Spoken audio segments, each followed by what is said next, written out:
hardcore boxing fans out there, how you doing? It's Russ here from Porky's Corner. Today I'm joined by Kent, but before I pass you over to Kent, I just want to say thank you for joining our members area. If you haven't joined, it's the button below, the white button just below the video. And I hope you're enjoying the stuff that we're putting out. Over to you, Kent, all the way from Belfast, Northern Ireland. How are you doing? All right, Russell. Good to get on, mate. Good to get on and continue the channel. Keep it growing. Keep it progressing.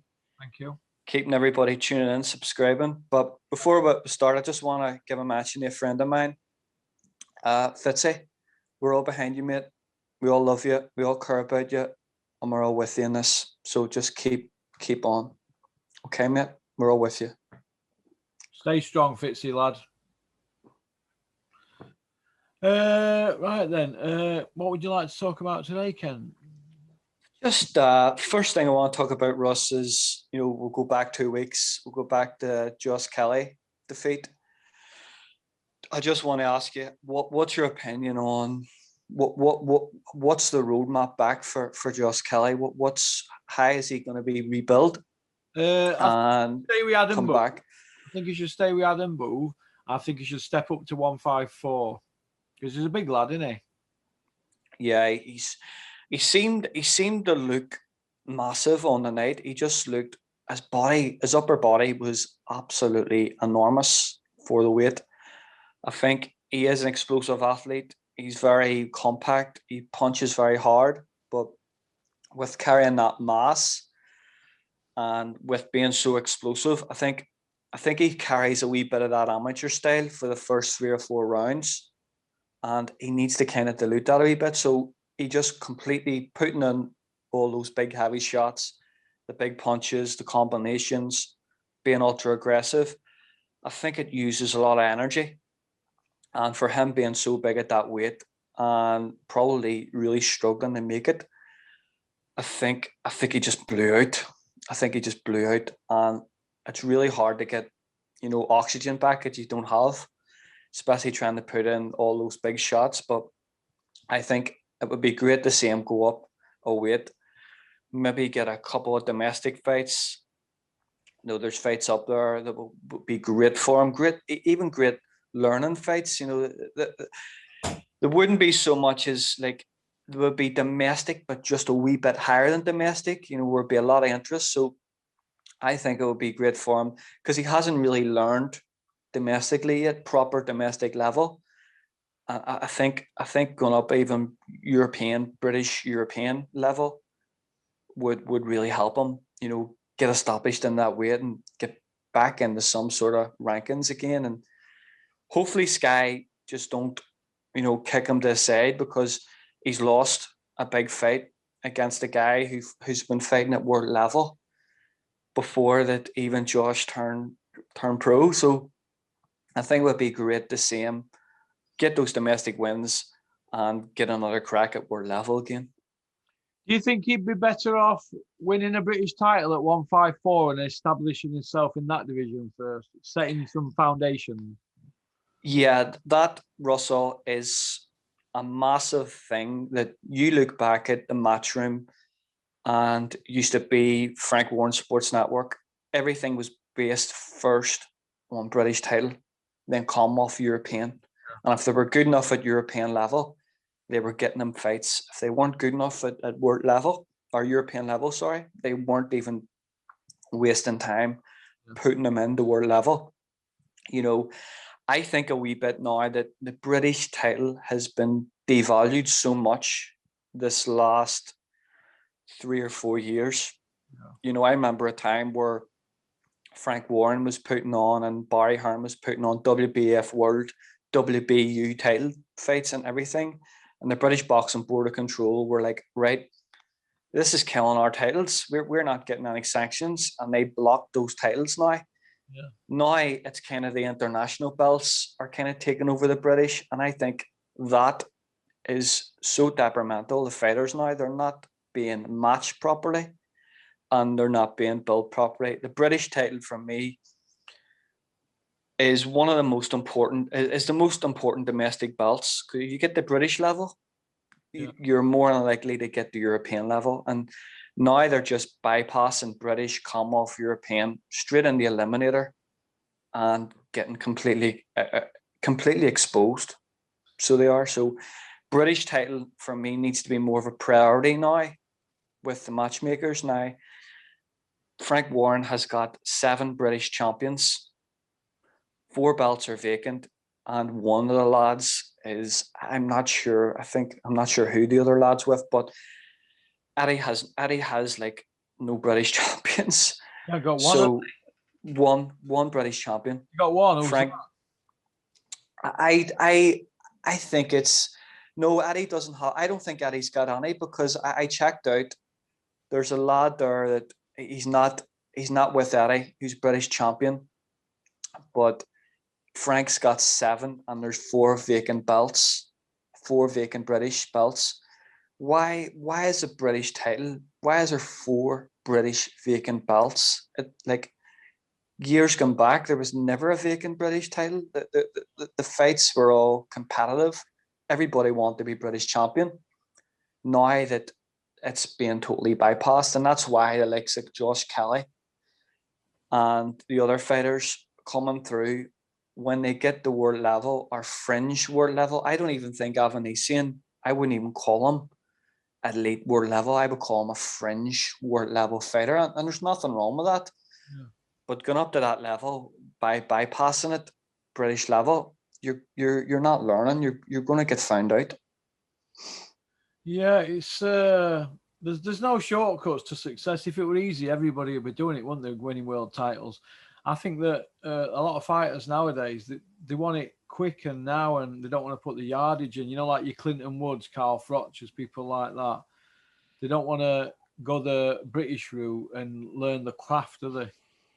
No, I remember Clinton coming through, and I remember all his fights. And the first time I ever seen Clinton was on a Lennox Lewis bill, and it was against Ole Clemison. Yeah, for the European title, and it was I was only really coming back to watching boxing at that time in Sky, and I remember Ole put him over, and Ole was a massive puncher, so he was, and I think he fought. Did he not fight Michael Nunn? Ole Clemison, I think he did. Ole Clemison, I'm gonna tell you a little story about him. When Clinton went out there to spar him, I think somewhere in Europe, I'm not sure it was Norway or Denmark or something like that. Clinton sparred him. And he said, Dennis said to me that they were waiting to get sparring. There was somebody, they were doing like 2 rounds, and then Clinton went in for 2, or there were alternative rounds. You know, we're mixing sparring partners, and he just flattened one, and then this next guy flattened. After he flattened him, he went over to the ropes and he went, "Woods next in here." Then he said, looked at Clinton and thought, "My God, this guy were icing people for fun. He was a proper bully." And Clinton went in there and held his own. And then he said that's when he realised, when these meet, he'll beat him. Do you know what I mean? Yeah, you just look at Clinton's career, and that's the blueprint of proper success. When Clinton went up the world level, you know, the first time he went up, he got beat by Roy Jones. At that time, Roy Jones was the best pound for pound fighter on the planet, Superman. Then he come back, he won big fights against Glencoe Johnson, which Kozaki at the time, I think, pulled out of that fight three times. £100,000 fine he had to pay, didn't he? Unbelievable. And Clinton did it the right way. He went up the level, British, Commonwealth, European, defended them.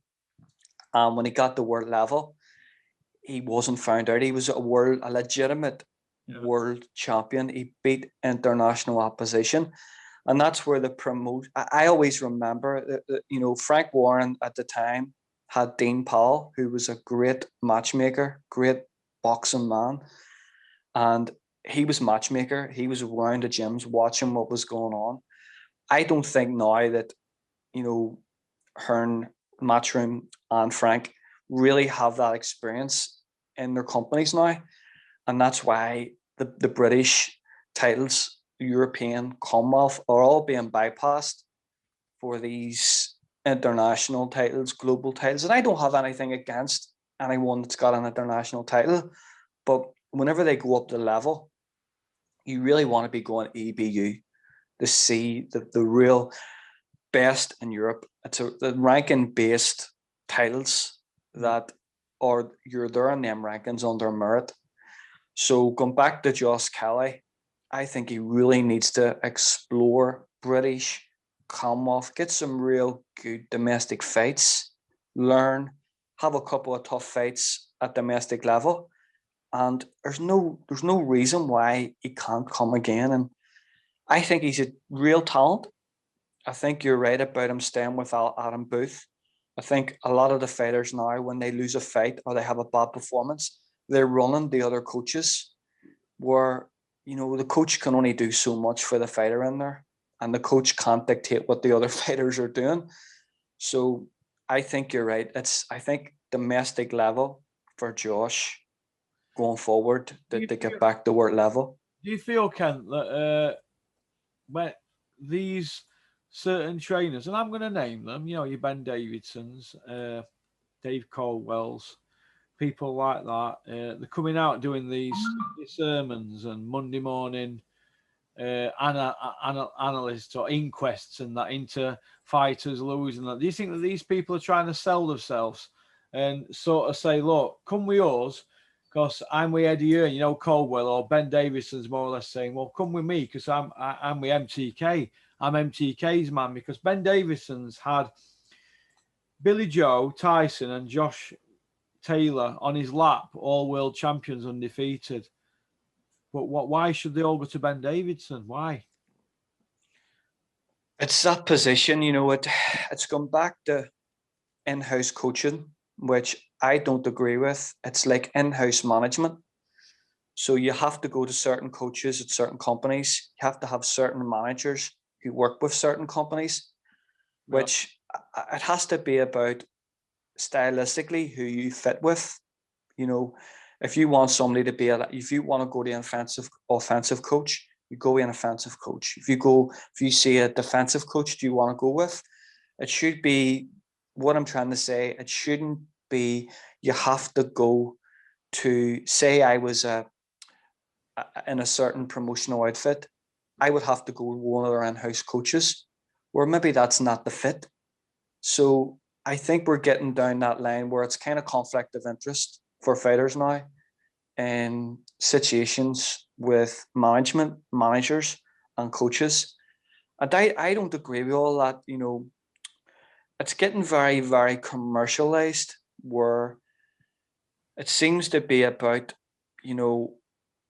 selling the fights, selling the promotional outfit, but now it's trainers constantly selling themselves. It's like, it's very, very commercial. So it is, and it shouldn't be like that. It shouldn't be like that. It's not about the coaches. It's not about the promoters. It's about the fighters. The fighters should be able to go and work with any coach or any manager and not be tied down to a particular promotional outfit. It's in the complete wrong interest of the fighters. Do you feel that Conor Benn's a disaster waiting to happen, just like Anthony Yard was? Yard got the fight against the Crusher, and he did well in parts of the fight. He did very well. Tundai took him up from nothing as an amateur coach, took him to that level. And in a way that should be applauded, because there's not many trainers out there that have that relationship as amateur to pro, fighting for a world title. He did get beat. It was experience cost him massively. That experience that we spoke about there at British level, he didn't have that experience at British or even European level. He fought Kovalev. Sergey Kovalev isn't the fighter he was when he beat Nathan Cleverly. But coming back down from that level, I thought he was exposed against Lyndon Arthur, a really good domestic fighter, a guy who's been fighting at domestic level. So I think he wasn't a disaster in that sense. I think it's more a commercial disaster for Frank, because that was a guy they were looking. That was a pay-per-view star that's gone now. It's going to take him a long time You'll not get to back. get anywhere near that. You'll never get there, I don't think now, do you? No. Conor Benn, I've been watching a couple of his wee videos this week on YouTube, and you know what? He's a very dedicated lad. Very, very, very food orientated, training, sparring. He records everything. A very dedicated lad. But he's being manipulated. So he is. They're manipulating him into this position where it'll be like a Russ Kelly, where he's not ready for that level. And once you lose the first time, your value's down. Your commercial value is way down after that. So every time you lose, you're 25% down. So I think they're going to have to protect him. They're going to have to build him up. He's, if they're even talking about a world title fight, I think if they do it right, that's 3 or 4 years away, not a year down the line, like they're trying to do. They're trying to maneuver him into a WBA regular fight. That weight division is absolutely stacked. He is nowhere near. He would have to be at that. He will have to be at that division for at least 3 or 4 years when all them guys go up, and that's the only way. They have to protect him. Is he a disaster waiting to happen? In the sense, yes, if he's put in the word level now, he's nowhere near ready for it. He's what, 4 years, 3 fights a year, six. He's 12 fights away from that before you can even talk about that. But we know now the way that the companies are certain companies are promoting fighters and throwing fighters in. They don't do that. They want pay-per-view. Think about it, Russell. Yeah. Who's pay-per-view now after Joshua? Tyson Fury. Tyson Fury. Who's pay-per-view there? Who's anybody, is there really? That should be paid. Dylan White in Chisora, but come on, they're scraping barrel with them, aren't they? Big time, and you know, the business, the sport now isn't a sport, it's a business. Yeah. And they want 3 or 4 pay-per-view fighters so they can have them fighting twice a year, 6 to 7 pay-per-views a year. That's what they're looking. They're not looking to build fighters anymore. They're looking pay-per-view slots. Do you think this is where boxing's making a big mistake, trying to just make it about money and kids not learning the craft? That's what it's about now. It's boxing has never been as commercial, cheap, and commercial as I can remember. The nonsense I see in certain TV channels, they're putting young fighters at risk, young fighters' careers at risk. You know, used to remember a fighter would have had a shelf life of maybe up to 32, 33 of maybe a 10-year career at that level. Now some lads are done at 26, 27, and when they get to 30, they don't have that shelf life anymore because they've took so many bad matches. They've been defeated earlier on, and they don't have that career where 10 years ago you would have had a top domestic fighter who had a British Commonwealth, European, world title wins, world title losses, big fights. Now you don't have that. Now you have a 15-fight career, a defeat, and scraping the barrel to get back into a big fight. That's the way the lads are matched. Their shelf life is a lot less than it was a couple of years ago, and this is their careers, this is their job, this is their livelihood, and now it's been cut in half because of the matchmaking. Yeah, it's a strange one, isn't it? Because I look at these people now, and I look at Conor Benn's career and I keep seeing Sky Sports throwing stuff out every now and then. And you can just read between the lines that he's going to be the next pay-per-view guy that they're going to big up, isn't he? Yeah, well, Eddie's very clever with what they do and how they word things. So last week they had a plan B before Russ Kelly even fought Avanesian. And the plan B was that they were talking about Conor Benn fighting Amir Khan and fighting Kell Brook. That's what they put out a week before that fight. So they're coming up with a smoke screen. They're coming up with a plan B already. So you're gonna see probably after this fight, after Conor's next fight, I could guarantee it's gonna be Kell Brook. I would put money on it. I'm not a gambler, but I would put Brook Khan's never gonna happen. There's no chance. If them guys don't want to fight for 3 million, 4 million pounds, a lot of year ago when they were kind of at their best, they're hardly going to fight for a quarter of that now. Both of them being not what they were. So, I think Eddie could, dangle the carrot in and get Brook in or Khan in that way. And there will be 2 pay-per-views. There will be a pay-per-view, obviously, as I said, there against Brook. Then it'll be Khan. Then it'll be a world title fight. That's what they're looking to do. And to justify putting the fights on, he will say, we can't afford to do these numbers because we had to go pay-per-view. So that's what they're going to do next. It's going to be Benn and Khan, probably in succession for Conor Benn to get his profile up and to get him on that pay-per-view platform before even fighting for a world title. Strong words, them, Kent. Strong predictions, that, in it. But you know what? Could be true. That's just how I see it, Russell. I see the language. Their information's out there. The talks out there. What the way they speak, what they say, the rhetoric is there. So if they're talking about that, it's in the pipeline. It's definitely in the pipeline. All right.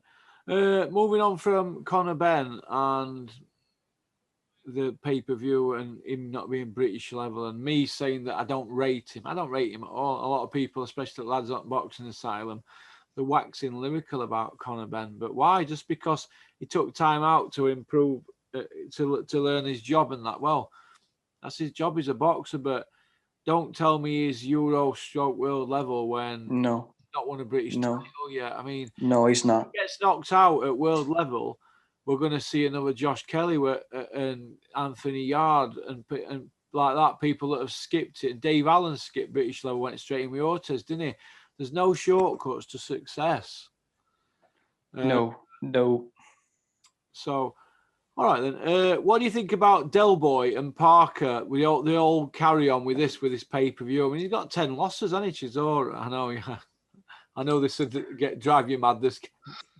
So I'm going to be. Wait, when I drove back home, I was having a bit of an issue at factory today. But I've got on my own. I thought we will ask him about Parker and Chisora. Go on. Do you want me to be honest? Yeah, go on. Do you want me to be like brutal, hardcore honest? Yeah. Okay, so Joseph Parker was lucky to beat Andy Ruiz at home. Yeah. His sponsor paid for the event. Yeah. Right? He hugged AJ for 12 rounds and didn't throw a punch. Yeah. He got beat by Dillian White and dropped heavily. Yeah. He's dancing on TikTok for the last year, doing TikTok videos to ABBA. And he hugged Junior Farr, a 16, 17 fight novice. Yeah. For 12 rounds. How on earth is this guy going to be taken serious as a serious dangerous threat against Derek Chisora. Where's the commercial value? Why would, do you know what? See if Joseph Parker was fighting out in my back garden against a bin man, I would pull the blinds. Yeah. No way. How can you justify that fight? He's left Kevin Barry, or I think Kevin Barry has left him, because his performance, there's nothing there. You know, he doesn't seem a hungry fighter. If you're on dancing the TikTok and ABBA and all that other nonsense all year, you're not a hungry fighter. You're not going to be taken serious. So you're not. Dale Boy, as much as I'm a Dale Boy fan and I like Dale Boy, many tables is he going to have to throw in this fight? What water is he going to have to spit? Many rows is going to have to be for this fight to sell. He's 10 losses. He won 3 rounds against Alexander Usyk, who's an outstanding fighter. They were talking about, David's talking about, I've got him doing this core workout and he's eating buffalo meat and he's eating vegetables out of the ground and he's doing these sit-ups and he's going to do stuff. He's doing this circuit that I couldn't do. And Dale Boy went into that fight against Alexander Usyk without a boxing coach and didn't have a boxing coach in camp. What's going on? Why would I want to see that? Why? His technique was terrible. He had no balance. He turned southpaw and he was just completely square. It was one of his worst. It was the worst performance of his career. It was brave. It was gutsy. He was blown after 3 rounds. We had Ruben Tavares in the corner, giving him boxing coaching. What's going on? How can you justify that fight as being a pay-per-view? It's not. It's not even close. It's a Friday fight night at best. That fight, how can you sell that fight after all them performances? There's no way. The headline, isn't it, on non-pay-per-view? Yes, it is. It's not. Yes, it is. But we're in this age now where Derek Chisora is probably saying he'll never fight unless it's pay-per-view. They'll fight anybody pay-per-view. But do you think that David Haye will keep flogging this Chisora situation to keep pushing it with Hearn? And of course he is. That's his only. You know, he had that whole thing with Dave TV and the comeback and all, and it was a shambles. Yeah. You know, that was an embarrassment. The 2 fights against Belgium, he wasn't, he was doing pads on the boat with Shane McGuigan. Yeah. So what else? Who else has he signed? Joe Joyce left him. So he did. What other fighters has he got at the minute? David only seems to want, he doesn't want to bring a young lad through off an amateur and build him up. He wants a guy that he's going to get a big pay-per-view percentage out of. So there's nobody else coming through for him. So if he can get away with, the way I see it now, it'll be probably this fight against Parker and probably one more, and they'll throw him in against a Filip Horgovich, somebody like that there, just to cash him out. That's the shelf life there. There's 2 fights. If he beats Parker, who else next are they going to put him in with? It's going to be box office. Dillian White, who wants to watch that 3rd fight? But that's a different conversation. But if David really cared about Derek Chisora, he would have had him have the best possible team and boxing team around him. You're going into an MMA gym and doing pads. Pads with an MMA coach is completely different with boxing. It's a different sport. It's a different style. And I just noticed in that fight, he was so square all the time, where it was Alexander Usyk could have closed his eyes and still hit him. So if David Haye really cared about him that much, he would have had him in, had a proper coach, and would have worked on a lot of fundamentals. But because he didn't have, did they not bring a coach in because it was too much of a cut, and it would have been a less cut for him? That's the question I would like to ask. Do you feel that Derek Chisora will end up fighting in UFC after his boxing career's ended? I mean, we're talking. Sorry, I'll rephrase the question. If he loses against Parker, do you think David A will just cross over the road and go the Dubois and Joe Joyce kind of thing, and he'll be fed to people like that and be a gatekeeper? Because he's already really a gatekeeper, but on pay-per-view, isn't he? Do you feel that David A will get as much mileage out of him as he can till he's talking like that, and then UFC stick him in UFC? Do you think? I hope not. I think UFC. I don't think he would be marketable in UFC. I think UFC is a completely different level from even Bellator MMA. They're a level below. They do a lot of shows in UK and Ireland, and you see a lot of crossover fights in kind of like a Bellator. So I could see him maybe in something like a Bellator.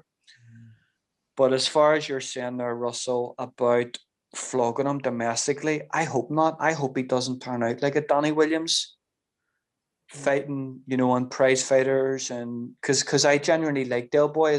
I think he's a great character, but I hope it doesn't. I really hope it doesn't. I think the Joe Joyce level. I think Joe Joyce is a level above now as Chisora, as you've seen in his last performance. He's 2 levels above domestic.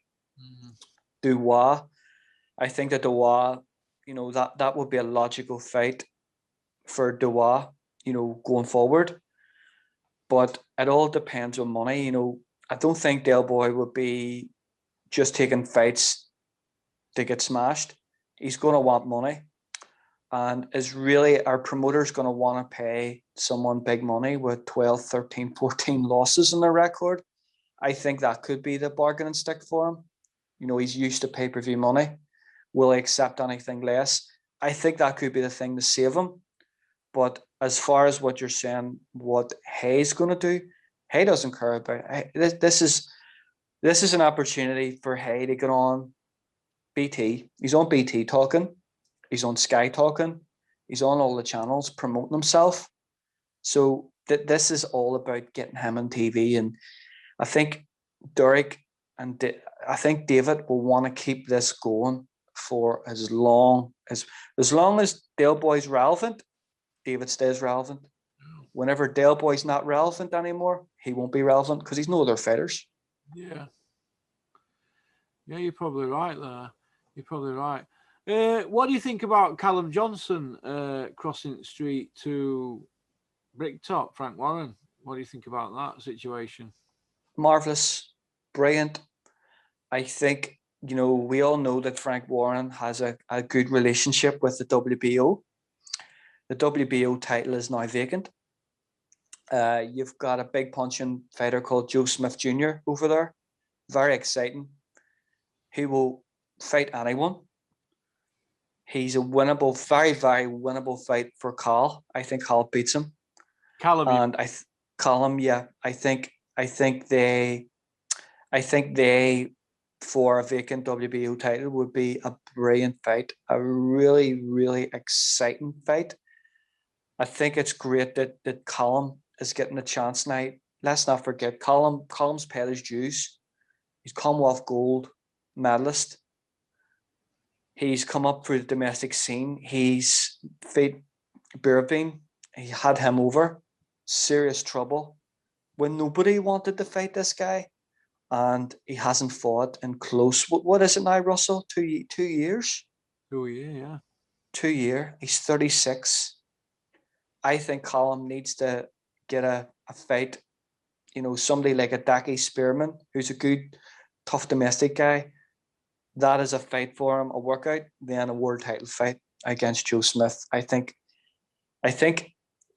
Joe Gallagher wouldn't have took Callum to Frank without a plan. What's the plan here, Frank? What can you give us? And Frank will says, well, there's a Joe Smith Jr. fight here. There's a Lyndon Arthur fight here. There's big domestic fights there, as well as world level fights. The Buatsi fight was never going to happen. That's not even.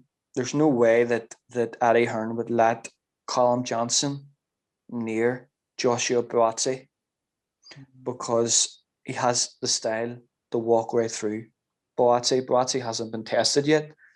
So going to Frank Warren, far better move. Far better move for Callum. He should never have left Frank in the first place, but that's near there. But I think it's a great opportunity for him to get a lot of world-class domestic fights and world-level fights. What do you think about Beefy Smith and Joe Gallagher? As he left him, Ante left him, and what's going on? What do you think happened there? Do you know what, Russell? This is something that, Terry spoke about this months ago. So what's going on with fighters is that they don't learn. They have one type of sparring opportunity, one type of training opportunity. And I know Joe Gallagher. I seen Joe Gallagher gets a lot of stick. Joe Gallagher's been in the sport as an amateur. He fought as an amateur. He trained in his dad's gym. He brought fighters all over the country as young amateurs. Yeah. He knows this. Joe Gallagher loves the sport, and I admire him for that. I admire him because he's give back at junior level and grassroots level. You see what he's doing now. He's got 2 young trainers in his gym. At some stage, they're going to go on their own way and do their own thing. But Joe's bringing them through, helping them. He's got Anthony Crowler there. He's helping him. He's bringing in Scott Quigg.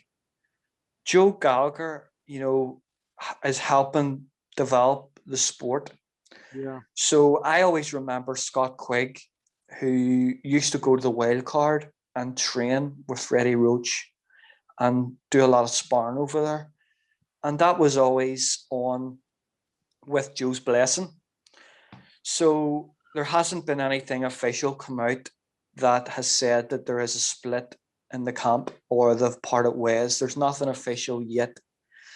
So as far as I'm concerned, when I see that officially, and there's an official announcement from both of them, I'll just take it that Beefy's over getting a bit of sparring and doing a bit of technical work and trying a different type of, sparring opposition that maybe he'll not get here. And Joe Gallagher always had that as always give his blessings for his fighters to do that. So I'm not looking too much into it yet until there's an official statement from both of them, because it would be disrespectful, for a channel to put up a split, this and that. Maybe there's not a split. Maybe he's just away on a holiday for a couple of weeks and bringing his kit bag over and getting a bit of sparring. What's wrong with other fighters going and doing a bit of sparring in other gyms? That's been happening.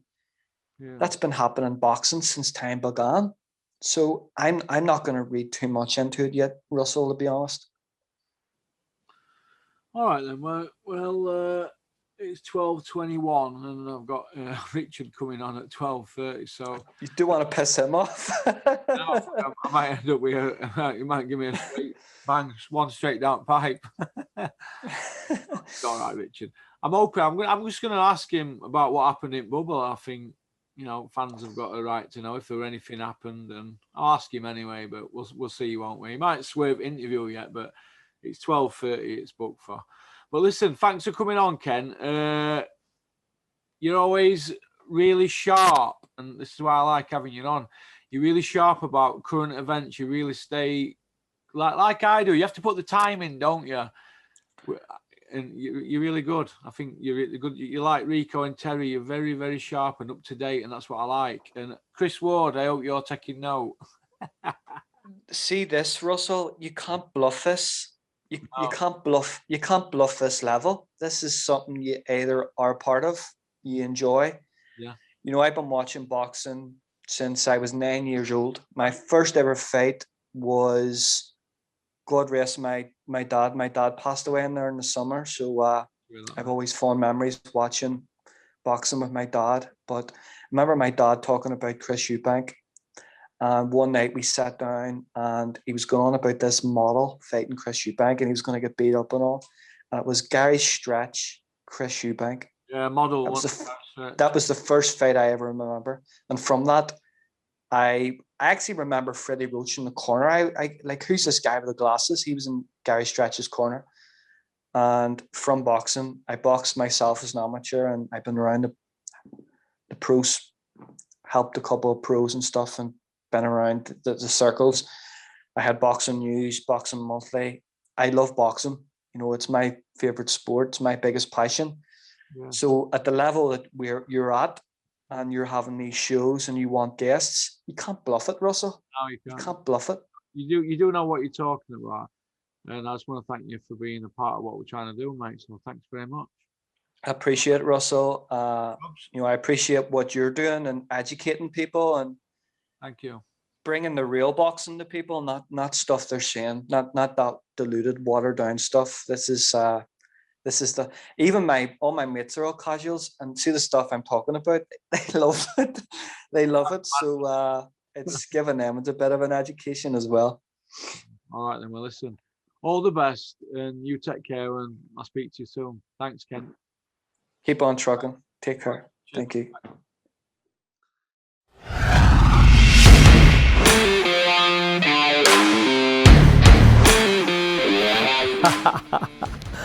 You like that one, didn't you? Right, first of all, I just want to say thank you very much for liking and subscribing. It means a lot to me, because we're on this journey together, aren't we?